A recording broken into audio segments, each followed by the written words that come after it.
नमस्कार दोस्तों, आप सभी का स्वागत है। देखिए, यूपी लेखपाल की जो परीक्षा हुई थी 2015 में, उसमें जो सामान्य ज्ञान वाला जो पोर्शन है, जीके वाला जो पोर्शन है, जो 25 प्रश्न पूछे गए थे, वो किस प्रकार के प्रश्न पूछे गए थे उन्हें हम डिस्कस करने वाले हैं। इस वीडियो को देखने के बाद आपको एहसास हो जाएगा कि जो परीक्षा होती है उसमें किस लेवल के प्रश्न पूछे जाते हैं और उसी हिसाब से अपनी तैयारी आप रखिए। इसके अलावा आप अपने आप को जांचिए कि जो 25 जीके के प्रश्न पूछे गए हैं उनमें से कितने आपको आते थे। वीडियो के जो है कमेंट बॉक्स में आप बताइएगा कि आपके 25 में से कितने क्वेश्चन सही हुए। आपको मालूम है कि 100 क्वेश्चन टोटल पूछे जाते हैं, जिसमें 25 क्वेश्चन जीके के प्रश्न जो है होते हैं, उन्हीं को हम आज डिस्कस करने वाले हैं। सबसे पहला प्रश्न है आपका, भारत की लगभग आधी जनसंख्या मात्र 5 राज्यों में ही रहती है। निम्नलिखित में से कौन सा एक इन 5 घनी जनसंख्या वाले राज्यों में से नहीं है। सबसे पहले आपको मालूम होना चाहिए कि 5 राज्य कौन कौन से हैं जहां पर सबसे अधिक जनसंख्या है। भारत के वो 5 राज्य कौन कौन से हैं। सबसे पहले नंबर पर यूपी आता है, यूपी की जनसंख्या सबसे अधिक है। और दूसरे नंबर पर महाराष्ट्र है आपका। तीसरे नंबर पर बिहार है, ठीक है। और चौथे पे वेस्ट बंगाल है और 5वें पे मध्य प्रदेश है। तो ये 5 राज्य हैं। इन राज्यों में कुल जनसंख्या जो है वो पूरे भारत की कुल जनसंख्या का लगभग आधा है, 50% है। राज्य तो टोटल 28 हैं और केंद्र शासित प्रदेश अभी 8 हैं। ध्यान दीजिएगा, राज्य अभी 28 हैं, 29 नहीं है, क्योंकि जम्मू कश्मीर को अब 2 भागों में बांट दिया गया है और दोनों केंद्र शासित प्रदेश बना दिए गए हैं, जम्मू कश्मीर और लद्दाख। तो जिसमें आपका 28 राज्य हैं और 8 केंद्र शासित प्रदेश हैं, ठीक है। 28 राज्य और 8 केंद्र शासित प्रदेश हैं। केवल इन 5 राज्यों में ही पूरे भारत की 50% जनसंख्या वास करती है। तो इन चारों ऑप्शन में से सही जवाब आपको चुनना है। तो केरल हो जाएगा। केरल नहीं है इन टॉप 4 जो 5 की जो टॉप 5 जो स्टेट हैं उनमें केरल का नाम नहीं है, ठीक है। समझ में आ गया होगा। दूसरा प्रश्न, पहला प्रश्न बहुत आसान ही पूछा गया था। दूसरा प्रश्न ये है कि निम्नलिखित में से कौन अवध के कृषक आंदोलन का नेता था। अवध के अंदर किसान आंदोलन जो हुआ था, जब देश आज़ाद नहीं हुआ था उससे पहले, तो उस समय उस आंदोलन का नेता कौन था। 4 ऑप्शन है, महात्मा गांधी, BR अम्बेडकर, अल्लूरी सीताराम राजू और चौथा बाबा रामचंद्र। तो डायरेक्ट आंसर आपका जो हो जाएगा बाबा रामचंद्र हो जाएगा, ठीक है। और बाबा रामचंद्र के बारे में ये भी आपको मालूम होना चाहिए, जो भारत छोड़ो आंदोलन था, क्विट इंडिया जो मूवमेंट था 1942 में जो शुरू हुआ था, इस दौरान इन्हें अंग्रेज़ों ने जेल में बंद कर दिया था। कौन सी जेल में? इलाहाबाद के पास नैनी जेल में बंद कर दिया था। नैनी जेल में बंद कर दिया था बाबा रामचंद्र को, ठीक है, याद रखना। नेक्स्ट क्वेश्चन है, ये करंट अफेयर का क्वेश्चन है। इसे देखने के बाद आप समझ सकते हैं कि ये 2015 को एग्ज़ाम हुआ था, तो इसी टाइप के आपसे क्वेश्चन पूछे जाएंगे। जब भी एग्ज़ाम होगा तो आप जो है कम से कम 1 साल के जो करंट अफेयर है वो अच्छे से पढ़ लीजिएगा। इसमें वर्ष 2015 के जो सर्वोत्तम कल्याण संगठन पुरस्कार जो दिया गया था वो किस ऑर्गेनाइजेशन को दिया गया था, ये पूछा हुआ है। तो मतलब ये जो पुरस्कार होता है, जो बेस्ट संस्था होती है, बेस्ट ऑर्गेनाइजेशन होती है, उसको दिया जाता है। फ़िलहाल इस क्वेश्चन का मतलब आपके लिए नहीं है, क्योंकि ये दोबारा तो पूछा नहीं जाएगा, करंट अफेयर क्वेश्चन है। वैसे इसका आंसर बताता हूँ, national union of seafarers of India इसका राइट आंसर हो जाएगा, ठीक है। ये 53वां क्वेश्चन था। इसके बाद 54th क्वेश्चन है आपका। 54th क्वेश्चन आपका ये है कि निम्नलिखित में से किसको लोकनायक के नाम से जाना जाता है। बहुत महत्वपूर्ण प्रश्न है, कई सारी परीक्षाओं में ये पूछा जा चुका है। लोकनायक किसे कहा जाता है, किस व्यक्ति को लोकनायक के नाम से भी जाना जाता है। तो याद रख लीजिएगा, एक बहुत बड़े स्वतंत्रता सेनानी थे जयप्रकाश नारायण, ठीक है। इन्हें 1999 में भारत रत्न भी दिया गया था 1999 में। मरने के बाद मरणोपरांत भारत रत्न भी इनको दिया गया था, क्योंकि इनकी मृत्यु तो 1979 में ही हो गई थी। 1979 में ही इनकी मृत्यु हो गई थी। ठीक है, ये एक स्वतंत्रता सेनानी थे। उसके बाद नेक्स्ट क्वेश्चन है, निम्नलिखित में से कौन वर्तमान में विश्व बैंक का अध्यक्ष है? देखिए 2015 में परीक्षा जो हुई थी वहाँ पूछा गया था। तो उस समय जो विश्व बैंक के जो अध्यक्ष थे ना, वो इन चारों ऑप्शन में से जिम योंग किम थे। कौन थे? जिम योंग किम थे। ये 2012 से लेकर 2000 लगभग 19 तक जो है ये अध्यक्ष रहे थे। लेकिन आज की डेट में परीक्षा में क्वेश्चन पूछा जाएगा, अगर अब परीक्षा में पूछा जाएगा तो आज की डेट में विश्व बैंक के जो अध्यक्ष हैं वो कौन है, ये भी आपको मालूम होना चाहिए। तो डेविड मालपास नाम है उनका। नाम लिख देता हूँ मैं यहाँ पे, डेविड मालपास, अमेरिका के हैं ये। और विश्व बैंक के बारे में महत्वपूर्ण जानकारी आपको चाहिए कि हेडक्वार्टर कहाँ पे है। इसका हेडक्वार्टर भी पूछा जाता है, इसका हेडक्वार्टर कहाँ पे है? तो वाशिंगटन में है। ठीक है, वाशिंगटन में है इसका हेडक्वार्टर। विश्व बैंक का जो हेडक्वार्टर है वो वाशिंगटन में है। नेक्स्ट क्वेश्चन है, अशोक के आक्रमण के दौरान कलिंग की राजधानी कौन सी थी? आप जानते हैं कि सम्राट अशोक के बारे में अगर पढ़ा होगा आपने, मौर्य साम्राज्य, मौर्य वंश के एक बहुत महत्वपूर्ण शासक थे ये। तो इनके बारे में अगर पढ़ा होगा तो कलिंग जब आक्रमण इनके द्वारा किया गया था तो इतने लोगों को नरसंहार किया गया था। वो सब देखने के बाद अशोक का दिमाग बिल्कुल चेंज हो जाता है। उसके बाद धम्म की नीति अपना लेता है ये, और कह सकते हैं कि इन्होंने उसके बाद बौद्ध धर्म को भी अपना लिया था। ठीक है, अशोक का पूरा माइंड जो है डाइवर्ट हो गया, चेंज हो गया था इस कलिंग युद्ध के बाद। और उस समय जो कलिंग जो ये था ना, आज की डेट में जो उड़ीसा वाला जो क्षेत्र है, छत्तीसगढ़ वाला जो क्षेत्र है और झारखंड वाला जो क्षेत्र है, वेस्ट बंगाल वाला कुछ क्षेत्र, ये सब मिलाकर कलिंग साम्राज्य हुआ करता था। और इनकी राजधानी तोशाली हुआ करती थी। याद रखिए, तोशाली इनकी राजधानी हुआ करती थी, याद रखेंगे आप। नेक्स्ट क्वेश्चन, यांत्रिक ऊर्जा को विद्युत ऊर्जा में रूपांतरित करने के लिए किस चीज़ का प्रयोग किया जाता है? तो चारों ऑप्शन में से डायनेमो राइट आंसर हो जाएगा। बेस्ट एग्जांपल बताऊं, आज के टाइम में जनरेटर देख लीजिए। जनरेटर क्या करते हैं? चलते हैं, वो यांत्रिक ऊर्जा को विद्युत ऊर्जा में बदल रहे हैं। ठीक है, वो घूम घूम के चलते हैं, उसके बाद विद्युत ऊर्जा निकलती है। तो यांत्रिक ऊर्जा को विद्युत ऊर्जा में रूपांतरित करने के लिए डायनेमो का प्रयोग किया जाता है। ठीक है, माइक्रोफोन का क्या काम है? ये ध्वनि ऊर्जा को विद्युत ऊर्जा में बदल दे रहा। माइक के सामने आप बोलते हैं तो ध्वनि ऊर्जा आपकी है, तो इसको कन्वर्ट किस में कर देगा? विद्युत ऊर्जा में बदल देगा। ठीक है, बैटरी क्या कर रहा है? केमिकल एनर्जी को ये विद्युत ऊर्जा में बदल दे रहा है। विद्युत मोटर का क्या काम है? विद्युत मोटर क्या कर रही है? बिजली जो लेता है उसके बाद ये चलने लग जाता है, तो विद्युत ऊर्जा को ये यांत्रिक ऊर्जा में बदल दे रहा है। ठीक है, नेक्स्ट क्वेश्चन है, मशरूम किसका उदाहरण है? मशरूम इन चारों ऑप्शन में से किसका उदाहरण है? तो फंजाई का उदाहरण है, जो कि कवक है। मशरूम फंजाई का उदाहरण है, जो कि एक कवक है। नेक्स्ट क्वेश्चन, निम्नलिखित में से कौन से देश का संसार में धान उत्पादन में दूसरा स्थान है? पूरे वर्ल्ड में अगर देखा जाए, कंपैरिजन किया जाए कि वो दूसरे नंबर पर कौन सी कंट्री है जहाँ पर धान सबसे अधिक होता है, तो हमारा भारत ही है। पहले नंबर पे तो चीन है और दूसरे नंबर पर हमारा भारत है, जहाँ पर धान सबसे अधिक होता है। ठीक है, और इसके अलावा राज्यों में भी पूछा जा सकता है कि किस राज्य में सबसे अधिक धान होता है, तो वेस्ट बंगाल में होता है। लेकिन याद रखिए, अगर ये क्वेश्चन पूछा जाएगा कि भारत में किस राज्य को धान का कटोरा कहा जाता है, तो छत्तीसगढ़ होगा, क्योंकि छत्तीसगढ़ में एक साल में 2 बार धान की खेती होती है।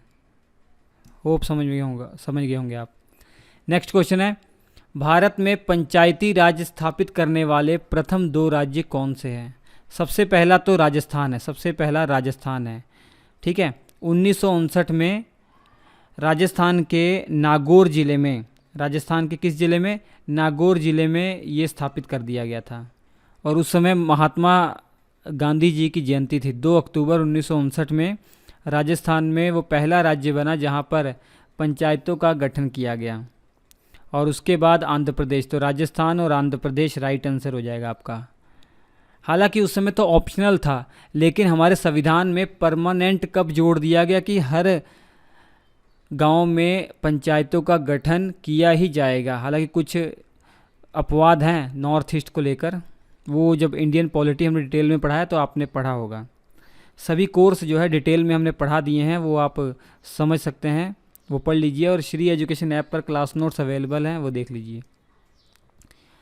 देखिए, जब 73वां संविधान संशोधन हुआ था, 73rd अमेंडमेंट हुआ था, 1993 में आया था ये। हालांकि 1992 में ही ये संसद में पेश हो गया था और लोकसभा राज्यसभा में पास हो गया था, लेकिन राष्ट्रपति साइन करेंगे तभी कोई विधेयक कानून बनेगा। तो 1993 में ही राष्ट्रपति ने साइन किया था 73वां और 74वें संविधान संशोधन पर। ये जो विधेयक थे ना, दोनों लोकसभा राज्यसभा से पास होने के बाद राष्ट्रपति के पास गए तो उन्होंने 1993 में साइन किया था। तो 73वां संविधान संशोधन के तहत हमारे संविधान में पंचायती राज व्यवस्था को जोड़ा गया, अर्थात गाँव में पंचायत का गठन किया जाएगा 3 स्तर पर, आपका गांव लेवल पर और आपके ब्लॉक लेवल पर और डिस्ट्रिक्ट लेवल पर। इसी प्रकार शहरों में नगरपालिकाओं का गठन किया जाएगा। ये 74वें संविधान संशोधन के माध्यम से हमारे संविधान में जोड़ा गया। तो ये याद रखिए। नेक्स्ट क्वेश्चन है, ये करंट अफेयर का उस समय क्वेश्चन था, हालांकि इसका कोई मतलब नहीं है अभी। तो ये याद रखिए, 1 साल का आप करंट अफेयर जरूर पढ़ के जाइए परीक्षा में। हाल ही में, अर्थात 2015 की बात है ये, किस देश ने WU-14 जो कि अत्याधुनिक स्ट्राइक यान है, इसका 4था सफल परीक्षण किया, जो कि परमाणु अस्त्र प्रदान करने में सक्षम है? तो इसका राइट आंसर चीन ने किया था दोस्तों। हालांकि इसका मतलब नहीं कुछ अभी, ठीक है। भारत ने पृथ्वी के धरातल का कितना प्रतिशत घेरा हुआ है?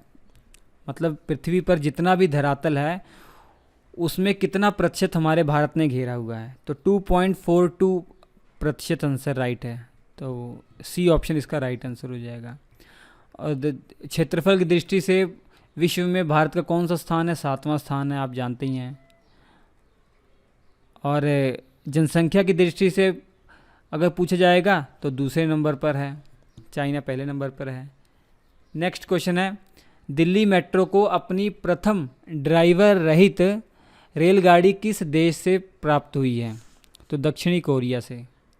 63 का राइट आंसर क्या है? दक्षिणी कोरिया से दिल्ली मेट्रो को अपनी पहली बिना ड्राइवर की रेलगाड़ी प्राप्त हुई है। और ये भी करंट अफेयर का क्वेश्चन है, तो ये खेल कूद से भी करंट अफेयर का जो पोर्शन है वो अच्छे से पढ़ लीजिएगा। 15 मार्च 2015 को badminton championship Swiss Grand Prix Gold का विजेता कौन था? इसका उस समय राइट आंसर जो है के श्रीकांत था। नेक्स्ट क्वेश्चन है, काबिनी, हेमवती और अमरावती ये नदियाँ किस नदी की सहायक नदी हैं? तो कावेरी नदी की सहायक नदी हैं। ये तीनों नदियाँ काबिनी, हेमवती और अमरावती कावेरी नदी की सहायक नदियाँ हैं। कावेरी नदी कर्नाटक से निकलती है, उसके बाद कर्नाटक के बाद ये कहाँ चली जाती है? तमिलनाडु में चली जाती है। तमिलनाडु के बाद ये वे ऑफ बंगाल, मतलब बंगाल की खाड़ी में गिर जाती है ये, ठीक है। ब्रह्मगिरी जो पहाड़ियाँ हैं ना, ब्रह्मगिरी पहाड़ियाँ जो पश्चिमी घाट का हिस्सा है, उन्हीं के पास से ये निकलती है कावेरी नदी कर्नाटक में। और बाकी नदियों के बारे में भी देख लीजिए। कृष्ण नदी महाराष्ट्र से निकलती है, ये महाराष्ट्र से। महाराष्ट्र में जो महाबलेश्वर पहाड़ियाँ हैं वहाँ से निकलती है। महाराष्ट्र में बहती है, कर्नाटक में बहती है, तेलंगाना में और आंध्र प्रदेश में बहती है। 4 राज्यों में बहती है, महाराष्ट्र, कर्नाटक, तेलंगाना और आंध्र प्रदेश। उसके बाद बंगाल की खाड़ी में ये भी गिर जाती है। गोदावरी नदी, दक्षिण भारत की सबसे बड़ी नदी गोदावरी नदी है। और भारत में जो सबसे बड़ी नदी गंगा है, उसके बाद दूसरी सबसे बड़ी नदी गोदावरी है। भारत की तो दूसरी सबसे बड़ी नदी है, लेकिन दक्षिण भारत की सबसे बड़ी नदी गोदावरी नदी है, याद रखिएगा, ठीक है। ये कहाँ से निकलती है? महाराष्ट्र में नासिक जो ज़िला है उसी के पास जो त्र्यंबकेश्वर पहाड़ियाँ हैं ना, वहाँ से ये निकलती है। ये भी महाराष्ट्र में बहती है और ये छत्तीसगढ़ में भी बहती है, उड़ीसा में भी ये बहती है, तेलंगाना में भी बहती है, आंध्र प्रदेश में भी बहती है ये। और इसके अलावा महानदी ये 2 राज्यों में बहती है, छत्तीसगढ़ और उड़ीसा। छत्तीसगढ़ से निकलती है, उड़ीसा में जाती है, उसके बाद बंगाल की खाड़ी में ये गिर जाती है। ठीक है, इतनी बातें आप याद रखिए। इसके बाद नेक्स्ट क्वेश्चन है, समान प्रावस्था में कंपायमान माध्यम के किन्हीं 2 सबसे निकटतम कणों के बीच की दूरी कितनी होती है? ये क्वेश्चन पूछा गया, फिजिक्स का है, बहुत आसान है, मैं आपको बता देता हूँ। जैसे कोई वेव चल रही है, ये वेव चल रही है आपकी, यहाँ पे सभी कण जो है कंपन कर रहे हैं ना। जैसे ये इस दिशा में कंपन कर रहा है, ये इस दिशा में है, इस दिशा में है, ये इस दिशा में कंपन कर रहा है, ये इस दिशा में, ये इस दिशा में, ये इस दिशा में। तो ये कह रहा है कि जो 2 कण हैं जो सेम डायरेक्शन में हैं और सेम स्थिति में हैं, उनके बीच की न्यूनतम दूरी पूछा हुआ है, उनके बीच की न्यूनतम दूरी। जैसे ये वाला पॉइंट आप देख रहे हैं, ये वाला और ये वाला पॉइंट देखिए, ये दोनों की स्थिति सेम है, सेम स्थिति पर है, ये सेम स्थिति पर है और सेम डायरेक्शन में इनका कंपन है। यहाँ भी ऊपर की तरफ है, ये भी ऊपर की तरफ है और सेम अवस्था में है। तो ये 2 कणों के बीच की न्यूनतम दूरी क्या कहलाती है? ये कोई वेव है तो पूरा टाइम पीरियड इसने कवर किया, तो ये जो डिस्टेंस होती है इसी को तरंग दैर्ध्य कहते हैं। क्या कहते हैं? तरंग दैर्ध्य। लैम्डा से डिनोट करते हैं इसको, वेवलेंथ कहते हैं इंग्लिश में, वेवलेंथ। और यहाँ से यहाँ पहुँचने में जो टाइम लगता है वेव को, वो टाइम कितना लगता है? टी के बराबर, टाइम पीरियड के बराबर, आवर्तकाल के बराबर समय लगता है। ठीक है, तो अगर मैं आपसे पूछूं इस वेव की स्पीड कितनी है, v इज इक्वल टू, तो क्या आप कहेंगे? लैम्डा अपॉन टी, क्योंकि स्पीड इज इक्वल टू क्या होती है? Distance upon time. तो इसकी जो वेलोसिटी होगी तो क्या होगा? डिस्प्लेसमेंट, यहाँ से यहाँ डिस्प्लेसमेंट, और कितना समय लगा अपॉन टाइम, ये टाइम पीरियड है टी। ठीक है, और 1 अपॉन टी ही तो आवृत्ति होता है, एन से या एफ से डिनोट करते हैं, कि मतलब टाइम पीरियड का व्युत्क्रम ही तो आवर्ती होता है। ठीक है, जैसे टी टाइम पीरियड पर 1 चक्कर लगा रही है, तो पूछूंगा कि 1 सेकंड में कितने चक्कर लगाएगा, तो 1/t आप कहेंगे ना। टी टाइम पीरियड पर ये वेवलेंथ अपना 1 टाइम पीरियड मतलब 1 चक्कर पूरा करती है ये वेव, इसके बाद फिर रिपीट करती रहेगी, ऐसे रिपीट करती रहेगी। तो टी सेकंड में 1 टाइम पीरियड पूरा कर रही है, मतलब 1 चक्कर पूरा कर रही है, तो 1 सेकंड में कितना करेगी? 1/t, वही तो होती है आवृत्ति। आवृत्ति क्या होती है? किसी वेव के द्वारा 1 प्रति सेकंड कितने चक्कर लगाए जा रहे हैं। ठीक है, वो है, तो ये समझ लीजिए। हालांकि ये फिजिक्स का है, जब भौतिक विज्ञान आपको क्रैश कोर्स पढ़ाया गया है वहाँ पे डिटेल में बताया गया है, तो कोई डाउट नहीं रहेगा आपको। ठीक है, इसके बाद देखते हैं, शहरों के बाहर आर्थिक सुअवसर बनाने के लिए डैश मॉडल शहरी आधारभूत संरचना और सेवाएं ग्रामीण केंद्रों में भी स्थापित करने का प्रस्ताव रखता है। कौन सी पॉलिसी है या कौन सा सिस्टम है? तो पूरा ये जो शुरुआत की गई थी ना हमारे APJ अब्दुल कलाम, डॉक्टर APJ अब्दुल कलाम के द्वारा ये शुरुआत की गई थी।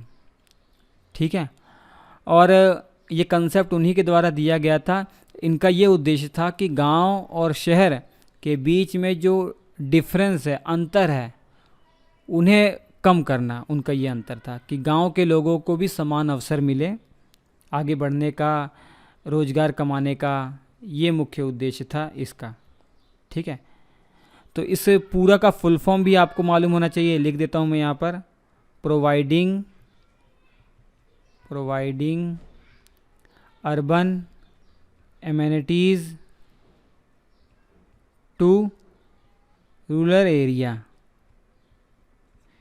ये इसका राइट आंसर हो जाएगा। ये कंसेप्ट APJ अब्दुल कलाम जी के द्वारा दिया गया था। नेक्स्ट क्वेश्चन है 1857 का जो प्रथम स्वतंत्रता आंदोलन या जो विद्रोह हुआ था उसमें भाग लेने वाली प्रसिद्ध महिला स्वतंत्रता सेनानी कौन थी? इन चारों ऑप्शन में से बताना है कि कौन सी वो महिला थी। तो राइट आंसर हो जाएगा बेगम हजरत महल। ये अवध के जो नवाब थे ना, उनकी ये पत्नी थी। तो जो अवध के नवाब का क्या नाम है? नवाब वाजिद अली शाह, उन्हीं की ये पत्नी थी बेगम हजरत महल। और लखनऊ में जो केंद्र मानकर विद्रोह हुआ था उसकी अगुवाई इन्होंने ही की थी। नेक्स्ट क्वेश्चन, ये तो बहुत आसान है। गांधी जी ने भारत छोड़ो आंदोलन कब शुरू किया गया था? कब शुरू किया था? क्विट इंडिया मूवमेंट कब शुरू किया था महात्मा गांधी ने? तो 1942 में। और राष्ट्रीय आय को प्राय क्या कहते हैं? इनमें से राष्ट्रीय आय कौन सी है? NNPFC। NNPFC। तो इसका फुल फॉर्म क्या है?